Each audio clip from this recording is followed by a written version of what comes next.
At the time of writing and recording this, I'm 20. And when I'll be posting this video, it will just be a few short days before my birthday and I'll be 21. And sometimes I like to think about all the TV shows I used to watch as a kid. And it makes me wonder, what do kids have now these days? Cocomelon, AI-generated slop, or some other third thing? Yeah, there doesn't seem to be much for kids these days outside of that, and a surprising amount of unrestricted access to the internet. And it actually makes me feel sad. I feel like in this day and age, shows that are actually creative and diverse aren't being made because the big studios don't see it as profitable. And it's sad to see. And I honestly just can't help but look back at a time where companies cared about kids' entertainment and such. Which leads me to this video, and talking about all the various shows I used to watch as a kid. Keep in mind, I won't be talking about shows like SpongeBob or Sesame Street because those are either already popular or still going on as we speak. So yeah, I hope you enjoyed this video, and here we go. Life was missing its mystique. My squeaky toys had lost their squeak. And then, out of the... Although I don't remember watching this show all that much, Fetch with Ruff Ruffman was one of my favorite shows. I remember watching the season 5 finale at my grandparents' house, and I also remember playing the now defunct online games a lot.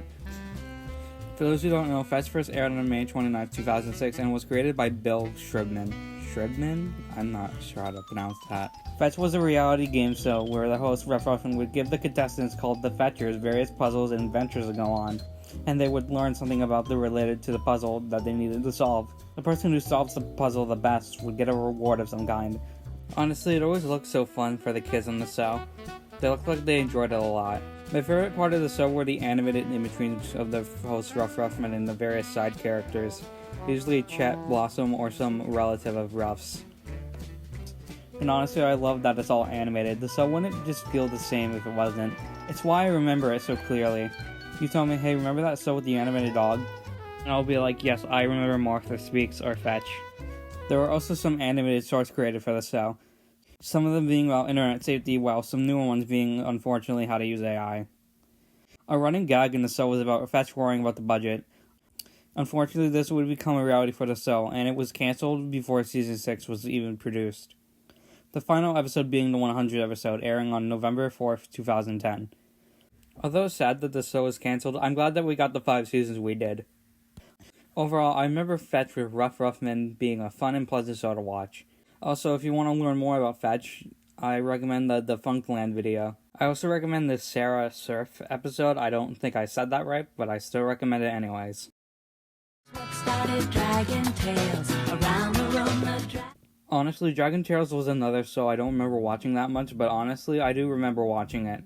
First airing on September 6, 1999, and created by Ron Rochner. I think I said that wrong. Dragon Tales was a show about 2 siblings named Emmy and Max, who discover a magical place called Dragonland and make friends with dragons Ord, Cassie, Zack, and Wheezy. Together they go on adventures together and learn lessons important to the episode. The show ran for 3 seasons, with the last episode airing on April 11, 2005. As I said before, I don't remember watching Dragon Tales all that much, so this is just an honorable mention. But this was an amazing show. I love the colors they used. A typical episode would start with Max and Emmy in their playroom, and when they would decide to go to Dragonland, they would say a rhyme that would magically transport them there. When they arrived, they would usually meet up with their dragon friends and go on an adventure, usually learning a lesson at the end. While I don't remember watching the show all that much, I imagine it was a lot of fun to watch. The show feels very wholesome and calming, and I feel like we need a lot more shows like that. Max and Ruby. Max and Ruby is one of those shows I remember watching more often, and I did like this show. Created by Rosemary Wells, Max and Ruby was about siblings Max and Ruby and the things they get up to as they go throughout life together. It's airing on October 7, 2002.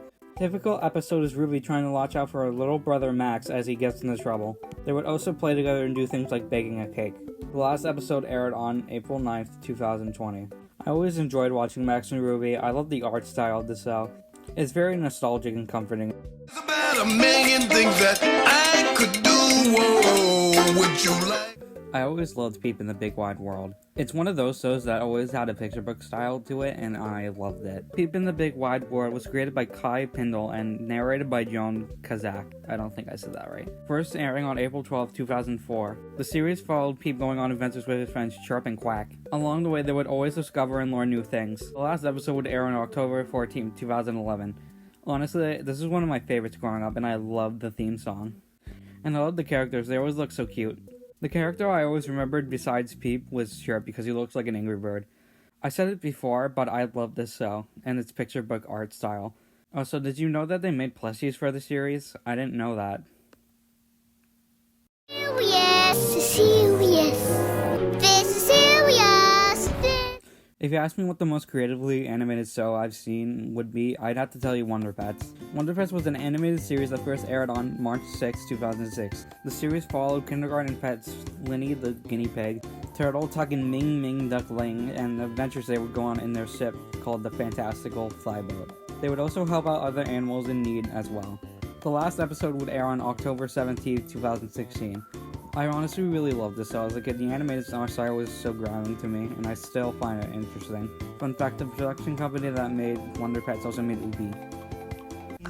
Like me, Oobies like you.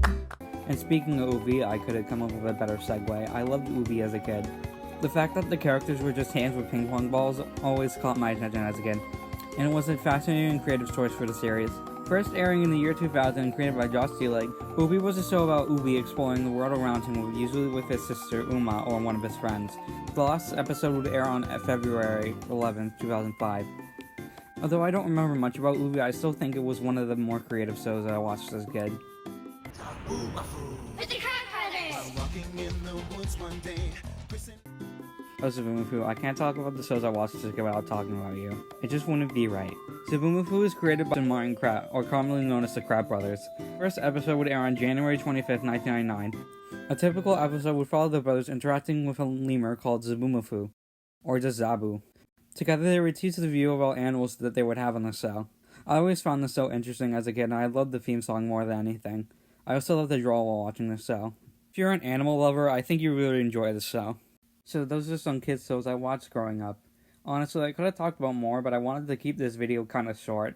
And I wanted to talk about shows that weren't just Blue's Clues or Sesame Street because I wanted to be more unique. Or at least try to be, which is the next best thing. You can find these shows on various streaming websites or YouTube is always an option. I hope you enjoyed watching this video because making this was very nostalgic for me, obviously.